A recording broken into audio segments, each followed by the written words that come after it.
أعوذ بالله من الشيطان الرجيم بسم الله الرحمن الرحيم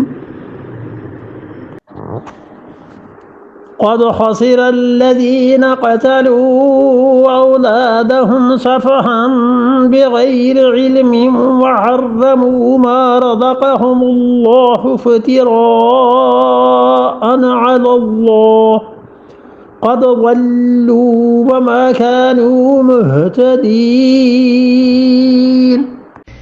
اور ارشاد فرمایا ہے قد خسر الذین، ان چار چیزوں کو بیان کرنے کے بعد کہ بلا شک و شبہ خسارے میں ول گئے وہ لوگ الذین قتلوا اولادہم، جنہوں نے اپنی اولاد کو قتل کیا، صفحن، اور انہوں نے قتل کیسے کیا؟ صفحن، نادانی سے، بغیر علم، بغیر علم کے، بغیر سمجھے بوجھے انہوں نے قتل کر دیا. وحرموا، ایک جرم ان کا یہ اولاد کا قتل، اور دوسرے انہوں نے حرام ٹھہرایا ما رزقہم اللہ، جو کچھ اللہ نے انہیں رزق دیا تھا اس کو انہوں نے حرام کیا. افتراء علی اللہ، اللہ پر جھوٹ بولا. قد ضلوا، یہ بلا شبہ گمراہ ہوئے. وما کانوا مہتدین، اور گمراہ بھی ایسے کہ اب اس کے بعد یہ قطعاً صحیح راہ پر آتے آئیں گے ہی نہیں. اللہ کے رزق کو حرام کیا انہوں نے افتراء علی اللہ، اللہ پر جھوٹ بول کر. اور اس میں تمام وہ لوگ بھی شامل ہیں جو اپنی لڑکیوں کو وراثت میں سے حصہ نہیں دیتے اپنی بچیوں کو، کیونکہ وہ بھی تو یہی کہتے ہیں کہ تمہارا کوئی حصہ نہیں. عملاً کہتے ہیں، زبان سے چاہے نہ بھی کہیں، عملاً کہتے ہیں. تو بے سند مسئلہ ہوا یا نہیں؟ اللہ نے جو رزق ان بچیوں کے لیے حلال قرار دیا تھا باپ کی وراثت سے، یہ اس وراثت کو صحیح تقسیم نہیں کرتے. اللہ نے فرمایا سیجزیہم وصفہم، جو انہوں نے تقریریں کی ہیں خدا اس پہ انہیں پوچھے گا. اور فرمایا ہے بڑا ہی برا ہے خسر الذین قتلوا اولادہم صفحن، جنہوں نے اپنی اولادوں کو قتل کیا اور حماقت سے قتل کیا. یہ دونوں شدید گناہ خدا کی نظر میں تھے. اوپر دو الگ الگ آیتوں میں ذکر کیے، آخر پہ پہنچ کے خدا نے دونوں کو ایک ہی آیت میں جمع کر دیا اور فرمایا کہ اولادوں کا قتل یہ کوئی چھوٹا سا گناہ ہے. اکبر الہ آبادی مرحوم نے بھی کہا یوں قتل سے بچوں کے وہ بدنام نہ ہوتا. بچوں کو کس نے قتل کیا تھا زیادہ؟ فرعون نے. اکبر الہ آبادی کہتے ہیں یوں قتل سے بچوں کے وہ بدنام نہ ہوتا، افسوس کہ فرعون کو کالج کی نہ سوجی. کالج اگر کھول دیتا فرعون تو وہ کہتے ہیں اکبر الہ آبادی کے تو سارے ایسے ہی مرتد ہو جاتے. افسوس اس کو یہ نہ سوجی، باقی بچوں کا قتل تو ادھر بھی ہوتا ہے. علیاذ باللہ، جب دین نہیں سکھائیں گے بچوں کو تو خدا نہیں پوچھے گا. قد خسر الذین قتلوا اولادہم صفحا بغیر علم، انہوں نے کیا کیا؟ اولادوں کو قتل کیا ایک، اور دوسرے اس کے بعد حرام ٹھہرایا. جانوروں کا نام کر دیا کہ یہ جانور فلاں بزرگ کے نام پر ہے، یہ چیز فلاں بزرگ کے نام پر ہے، یہ اتنا حصہ اللہ کے نام پر ہے. نام کو سمجھے نا کہ اس شخصیت کے لیے کر دیا. ٹھیک، اس کو دیکھیے حضرت نے لکھا ہے تقویۃ الایمان میں، مولانا اسماعیل شہید رحمۃ اللہ علیہ کی تقویۃ الایمان ہے نا، پڑھتے رہنا چاہیے، اپنے بچوں کو پڑھانا چاہیے. حضرت نے جو اس میں عقیدے لکھے ہیں وہ ہے صحیح چیز. ان کے زمانے میں کتنا یہ شرک اور یہ بدعات مسلمانوں کو گھیر لیا تھا ان چیزوں نے. حضرت نے جو کچھ لکھا ہے ایک دو جگہ آپ کو پڑھ کے سناتے ہیں تاکہ ان آیات کی تشریح ہو جائے. اس لیے ان آیات پہ زیادہ تشریح میں نہیں بولے کہ حضرت نے جو کچھ لکھا ہے وہ خود ہی بہت بڑی چیز. اللہ کے شاعر کی تعظیم کرنا، وہ چیزیں جنہیں دیکھ کر اللہ یاد آتا ہے ان چیزوں کی تعظیم کرنا. حضرت فرماتے ہیں اللہ تعالی نے اپنی تعظیم کے لیے بعض جگہیں مقرر فرمائیں، جیسے کعبہ، عرفات، مزدلفہ، منا، صفا، مروہ، مقام ابراہیم، مسجد حرام، سارا مکہ معظمہ بلکہ سارا حرم. اسے دیکھ کے اللہ ہی یاد آتا ہے اللہ کی تعظیم کے لیے.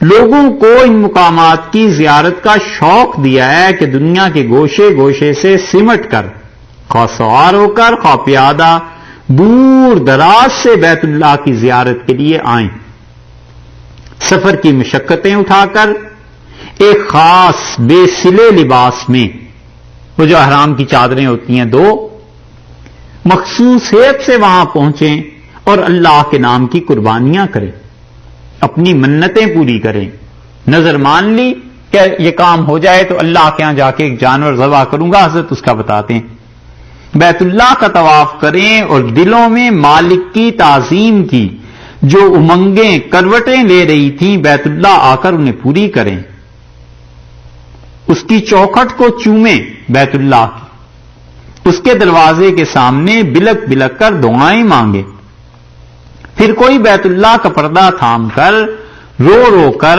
اللہ سبحانہ و تعالی سے دعائیں مانگ رہا ہے، کوئی وہاں اعتکاف میں بیٹھ کر رات دن ذکر کر رہا ہے، کوئی ادب سے خاموش کھڑا بیت اللہ کو دیکھ کر اپنی آنکھیں ٹھنڈی کر رہا ہے۔ یہ سب چیزیں ہوتی ہیں، مسلمان کرتے ہیں، اللہ کی تعظیم ہے، اللہ کی عزت ہے، اللہ کا حق ہے۔ فرماتے ہیں بہرحال یہ سب کام اللہ تعالی کی تعظیم و اکرام کے لیے کیے جاتے ہیں، اللہ ان سے ان کاموں کی وجہ سے خوش ہوتا ہے۔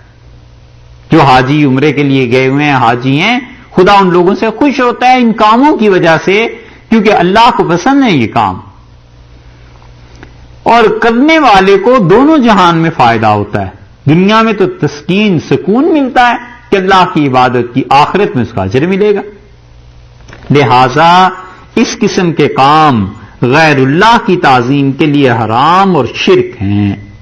کسی قبر کی زیارت کے لیے یا کسی تھان یا چلے پر دور دراز سے سفر کی مشقتیں اٹھا کر جانا اور میلے کچیلے ہو کر وہاں پہنچنا، وہاں جا کر جانوروں کی قربانی کرنا، منتیں پوری کرنا، کسی گھر یا قبر کا طواف کرنا، اس کے آس پاس کے جنگل کا ادب کرنا، وہاں شکار نہ کرنا، وہاں کے گھاس درختوں کو نہ کاٹنا، گھاس کے تنکے نہ توڑنا اور نہ اکھاڑنا، اور اسی قسم کے اور کام، اور ان سے یعنی جو کام کرتا ہے یہ آدمی دونوں جہان کی بھلائیوں کی امید رکھنا کہ اس سے میری دنیا بھی بنے گی اور آخرت بھی بنے گی اور یہ بزرگ بنا دیں گے جن کی قبر کا میں اتنا احترام کر رہا ہوں، سب شرک ہے۔ ان سے بچنا چاہیے، کیونکہ شریعت نے جن مقامات کی تعظیم کرنے کا حکم دیا ہے ان کے علاوہ اور جگہوں پر ایسے کرنا اور اپنی طرف سے ان کو دین میں داخل سمجھنا بدعت ہے، کبھی نہ کرے۔ اللہ کے حرم کی جو چیزیں ہیں وہ کسی بزرگ کی قبر پہ جا کر ایسی باتیں نہ کرے۔ پھر فرماتے ہیں آگے، جس طرح سور، خون اور مردار حرام ہے، اسی طرح وہ جانور بھی حرام ہے جو گناہ کی صورت میں ہو کہ اللہ کے نام کا نہیں بلکہ کسی اور کے نام کا ہے۔ معلوم ہوا کہ جو جانور کسی مخلوق کے نام پر نامزد کر دیا جائے وہ حرام اور ناپاک ہے۔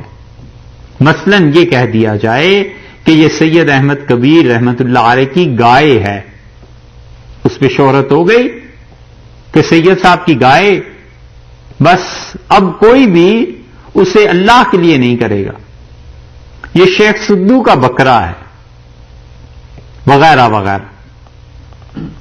تو حضرت فرماتے ہیں اگر کوئی جانور مرغی ہو یا بکری، اونٹ ہو یا گائے کسی مخلوق کے نام کا کر دیا جائے، خواہ ولی کے نام کا ہو یا نبی کے، باپ دادا کا نام کا ہو یا پیر اور شیخ کے نام کا ہو یا پری اور جن کے نام کا ہو، قطعی حرام اور ناپاک ہے، اور نام کا کرنے والا مشرک ہے۔ یہی چیز ہے، اللہ نے فرمایا ہے کہ اپنے جانوروں کو نام کر دیتے ہیں بتوں کے، تو جن کے نام کرتے ہیں اس کے متعلق عقیدہ ہوتا ہے کہ ان کا نفع اور نقصان وہ کر رہا ہے۔ آگے بھی سنی، فرماتے ہیں کہ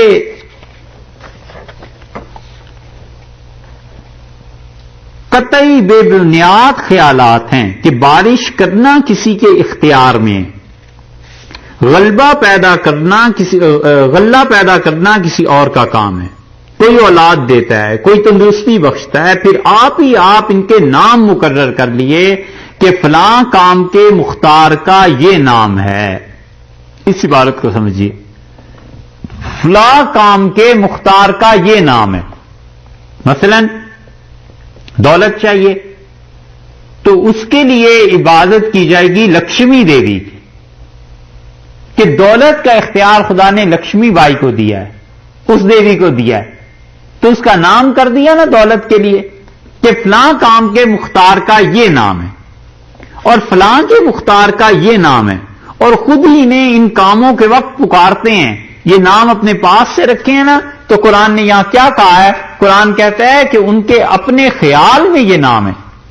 اللہ تعالی نے فرمایا کہ انہوں نے اپنے شرکا کے نام یہ لے رکھے ہیں اور خود ہی کرتے ہیں. رفتہ رفتہ ایک عرصے کے بعد اس طرح رسم پڑ جاتی ہے, حالانکہ اللہ کے سوا کون ہے اور نہ کسی کا یہ نام پایا جاتا ہے.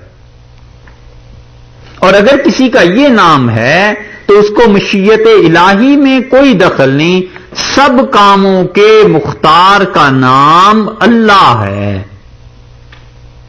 سمجھے؟ یعنی جس طرح دولت کے لیے کسی کا نام لے رہے تھے, اولاد کے لیے کسی کا نام لے رہے تھے, اور اولادیں کسی کے نام پہ, دولت کسی کے نام پہ, حکومت کسی کے نام پہ, صحت کسی کے نام پہ, ان سارے کاموں کو تم جمع کرو, تم کہتے ہو ان سب کو اختیار دیے, یہ سب کام جس جگہ پر جا کر جمع ہو جاتے ہیں نا, وہاں جو مختار ہے اس کا نام کیا ہے؟ اللہ ہے. اللہ یہ کرتا ہے. اور جس کا نام محمد یا علی ہے اس کو کسی بات کا اختیار نہیں. یہ ہے وہ فکرہ جو تلوار کی طرح کاٹتا ہے, اور یہ ہے وہ فکرہ جس پہ اچھل پڑتے ہیں کہ ارے یہ کیا کہہ دیا. حضرت یہ کہہ رہے ہیں کہ جس طرح تم مختلف چیزوں کے نام رکھتے ہو, نام رکھنا ہے تو اللہ کا نام لو جو سارے کاموں کا مختار ہے. محمد صلی اللہ علیہ وسلم جس ہستی کا نام ہے, اور جو ہستی حضرت علی رضی اللہ عنہ کے نام سے ہے, خلیفہ رابع, چوتھے خلیفہ, ان کو کسی بات کا اختیار نہیں. رسول اللہ صلی اللہ علیہ وسلم کے قبضے میں اور سیدنا علی بن ابی طالب رضی اللہ عنہ کے قبضے میں کوئی نفع اور نقصان نہیں ہے. یہ جو تم کر رہے ہو یہ ساری کی ساری ایسی چیزیں ہیں جو تم نے اپنے پاس سے بنا لی.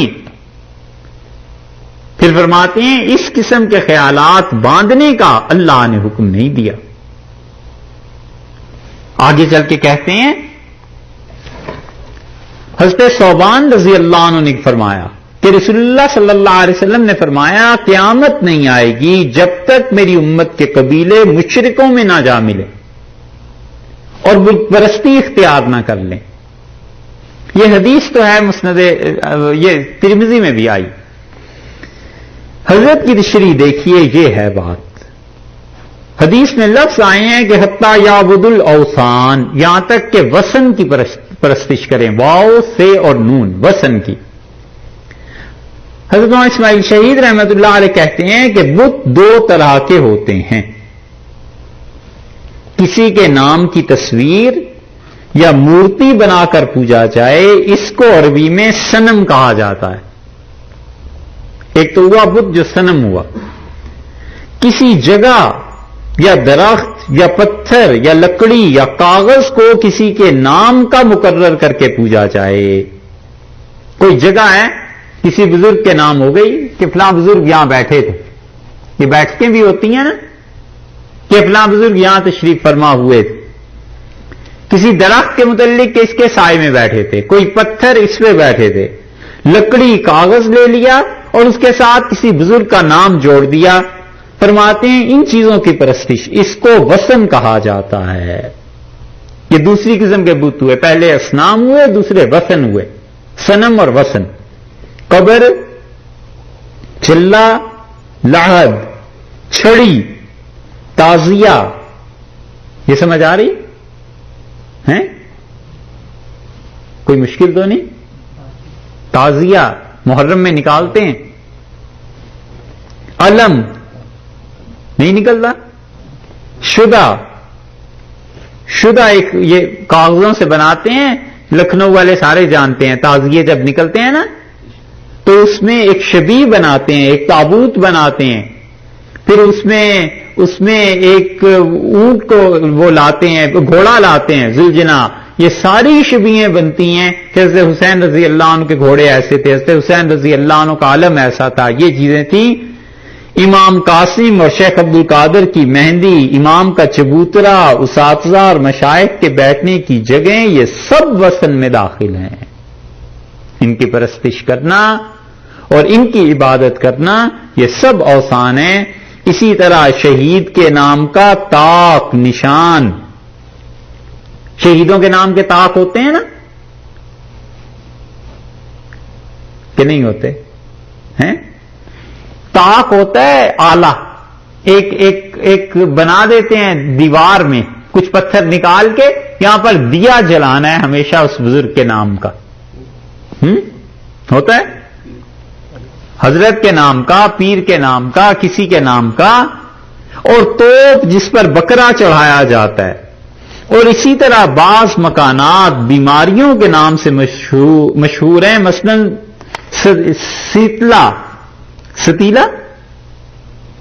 سیتلا ہیں، سر سید جس کے متعلق کہتے تھے کہ میری والدہ کہتی تھی کہ مر جاؤ، میرے بچے مر جائیں گے مگر میں اس دیوی کی کچھ نہیں، کوئی نیاز نہیں دوں گی۔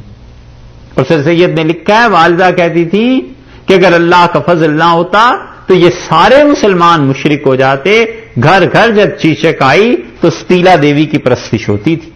یہ ہندوؤں کی مختلف دیوی ہیں، مسانی، بھوانی، یہ سب دیویوں کے نام حضرت نے لکھے ہیں۔ کالی، کالکا، کالی پہ تو زندہ بچے ذبح کیا کرتے تھے جا کے، اور براہی، چیچک کی بیماری آ جاتی تھی تو کس کا نام لیتے تھے؟ یہ ستیلا کا، کہ اس دیوی کی پوجا کرو، ستیلا سے دیوی تمہاری مدد کرے گی اور تم پاک ہو جاؤ گے۔ مسانی کہتے ہیں ہندو کے ستیلا جو تھی اس کی 7 بہنیں تھیں، اور ان بہنوں کو بھی خدا نے الگ الگ شعبے دے دیے تھے، الیاذ باللہ۔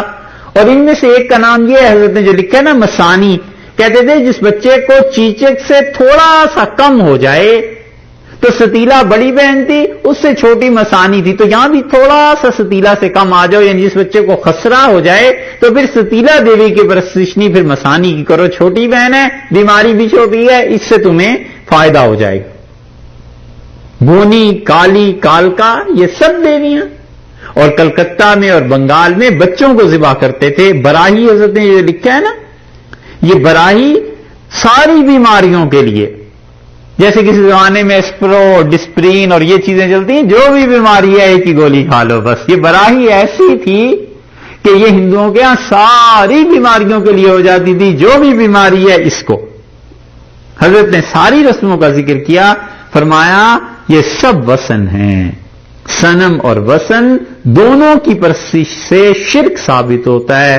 نبی صلی اللہ علیہ وسلم نے خبر دی کہ قیامت کے قریب مسلمانوں کا شرک اسی قسم کا ہوگا، برخلاف دوسرے مشرکوں کے۔ جیسے ہندو یا عرب کے مشرک کے اکثر مورتوں کو مانتے ہیں، یہ دونوں قسم کے لوگ مشرک ہیں اور اللہ کے اور رسول صلی اللہ علیہ وسلم کے دشمن ہیں۔ باقی انشاءاللہ اسی کی تشریح کل بھی کریں گے۔